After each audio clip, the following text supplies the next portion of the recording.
हे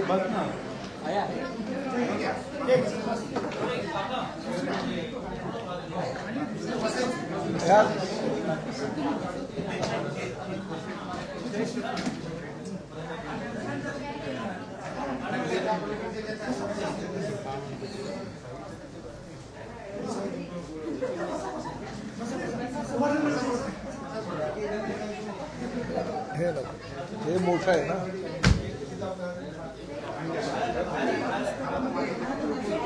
हो का? ठीक आहे, पण तेही आता आपण जेवढं पाठवता येईल तेवढं बेस म्हणून त्याचं काय आपल्याला आता नवीन अभ्यासक्रमच तयार करायचा, छोटंसं करायचं.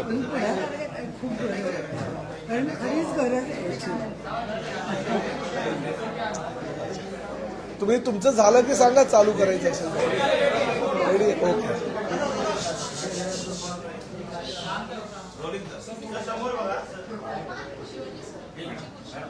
प्रामुख्यानं 1 मे पासून महाराष्ट्रामध्ये रिक्षा, टॅक्सी चालक तसेच भविष्यामध्ये ओला, उबेर, रॅपिडो किंवा बाईक टॅक्सी यांचं प्रमाण फार मोठ्या प्रमाणामध्ये मुंबई आणि MMR क्षेत्रामध्ये आहे. आणि मराठी भाषिकांना हिंदी भाषा न समजणाऱ्या काही लोकांनी केलेल्या तक्रारीवरून आपण 1 मे पासून RTOच्या माध्यमातून एक उपक्रम आपण करतोय. आणि त्या उपक्रमाच्या माध्यमातून तो जो रिक्षा चालक आहे त्याला किंवा टॅक्सी चालक आहे त्याला मराठी भाषा येते की नाही हे आपण तपासणार आहोत.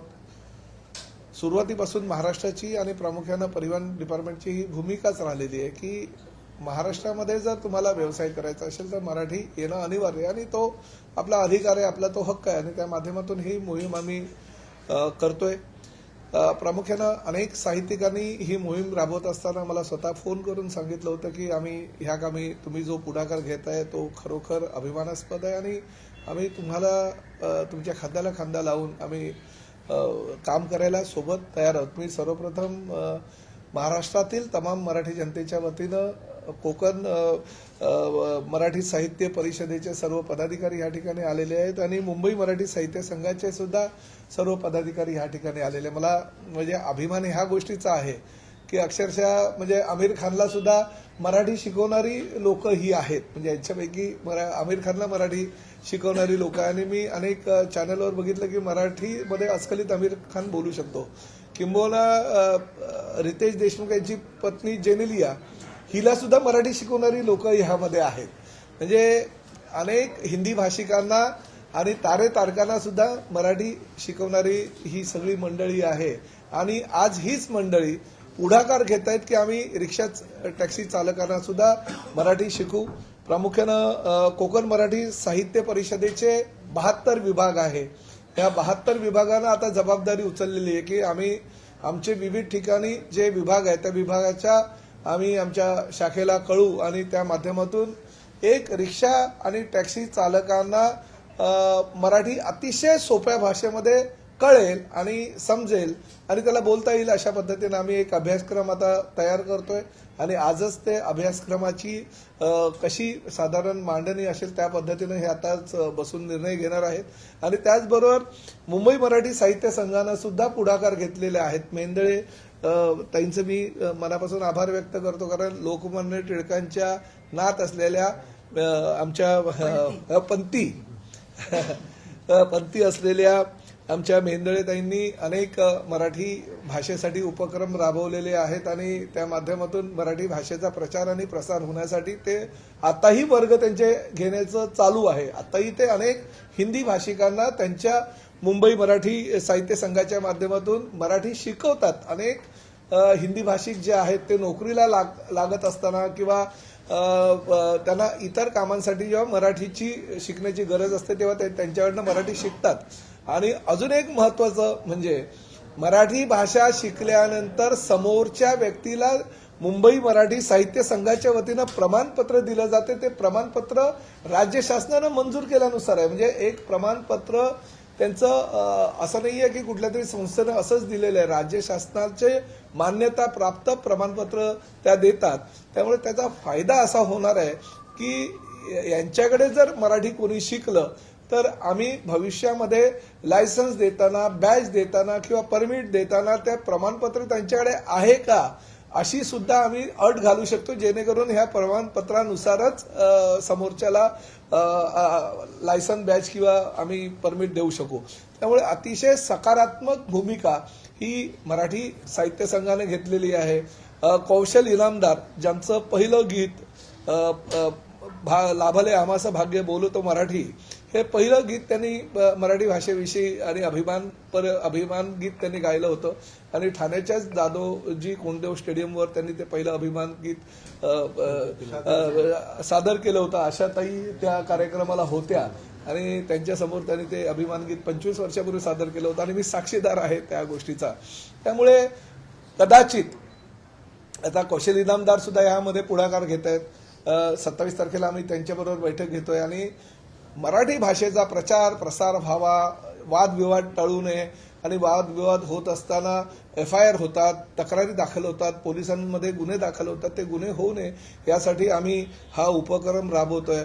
प्रामुख्यानं कोकण मराठी साहित्य परिषद किंवा मुंबई मराठी साहित्य संघाच्या वतीनं जर ह्या ट्युशन्स किंवा मराठी शिकवण्याची मोहीम राबवली गेली तर खरोखर त्या हिंदी भाषिक रिक्षा टॅक्सी ड्रायव्हर सुद्धा मराठी येऊ शकेल. तर आम्ही बघतोय काही लोक फक्त राजकीय पक्षाच्या पोळ्या भाजण्याकरता आम्ही इथे मराठीचे क्लास घेतो, तिकडे मराठीचे क्लास घेतो, शूटिंग झालं, फोटोग्राफी झाली की ते क्लासेस तिकडनं ते फळे वगैरे कुठे दिसत पण नाही.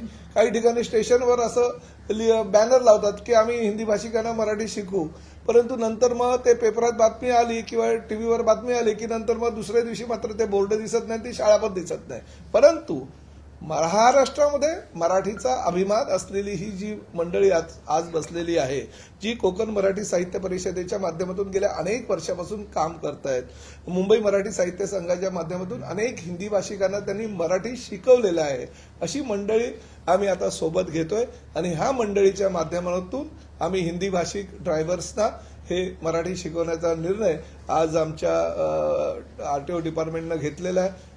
मराठी भाषा शिकण्यासाठी जी काही साधारणतः 2 पानी आपण एक पुस्तिका तयार करतोय आणि त्या पुस्तिका सुद्धा आजच तयार होणार आहे, जेणेकरून 1 मे पासून आम्ही त्याची अंमलबजावणी करण्याच्या सूचना आमच्या RTOच्या अधिकाऱ्यांना देऊ.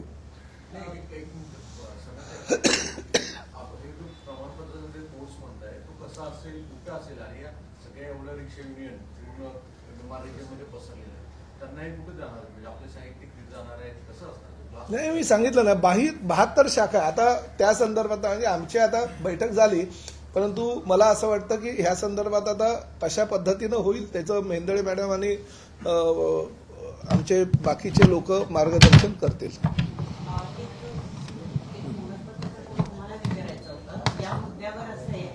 काल सदावर्ते यांनी पत्रकार परिषद घेतली आणि त्यांनी म्हटलंय की 2017ला या संदर्भातला निकाल लागलेला आहे, तुम्हाला या निकालाची किंवा अशा पद्धतीची तुम्ही सक्ती करू शकत नाही, त्यामुळे तुम्ही कायद्याच्या विरोधात जाऊन वागताय असं त्यांनी तुम्हाला खडसावलं. कायद्याच्या विरोधामध्ये आम्ही काही वागत नाहीये. आम्ही न्यायदेवताचा मान सन्मान ठेवूनच जे काही निर्णय आहेत ते RTO डिपार्टमेंटचे घेतो. सदावर्तेंच्या बाबतीत तुम्हाला मी सांगतो, त्यांच्या बँकेचं अध्यक्षपद त्यांच्या काही पदाधिकाऱ्यांकडे होतं, परंतु 16 तारखेला जी बँकेची निवडणूक झाली त्या निवडणुकीमध्ये आमच्या पक्षाचे सर्व उमेदवार जे होते ते निवडून आले आणि बँक त्यांच्या ताब्यातनं गेली, म्हणून त्यांनी ह्या मराठीचा जो मुद्दा आम्ही प्रामुख्याने घेतलेला त्याला विरोध करण्याची भूमिका आम्ही घेतलेली आहे.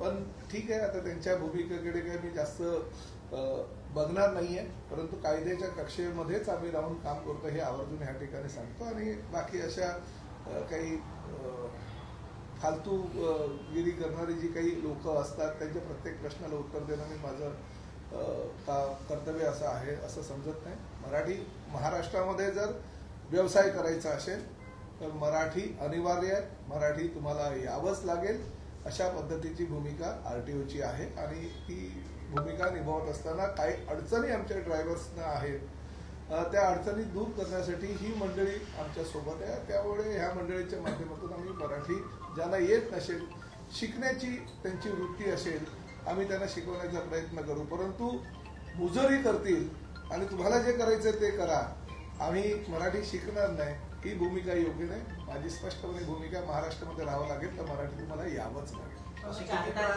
4 तारखेला जे आंदोलन करण्याचा इशारा दिलेला आहे, सगळ्यात मोठी युनियन आहे शशांक राव यांची, त्यांनी जे आवाहन नाही बघा, आता मी 28 तारखेला बैठक लावतोय आणि बैठकीमध्ये शशांकराव यांच्यासहित अनेक युनियनच्या पदाधिकाऱ्यांना सुद्धा मी त्यामध्ये बोलवत आहे. 28 तारखेला सकाळी 10:30 वाजता ही बैठक आहे आणि त्या बैठकीमध्ये शशांकराव आणि त्यांच्याबरोबर अजून काही पाठिंबा दिलेल्या काही संघटना आहेत त्यांनाही आम्ही आमंत्रित केलेले 10 ते 12 संघटनांना. आणि मी त्यांना समजून सांगणार आहे की बाबा ही भूमिका राज्य शासनाची आहे किंवा ही भूमिका परिवहन खात्याची आहे.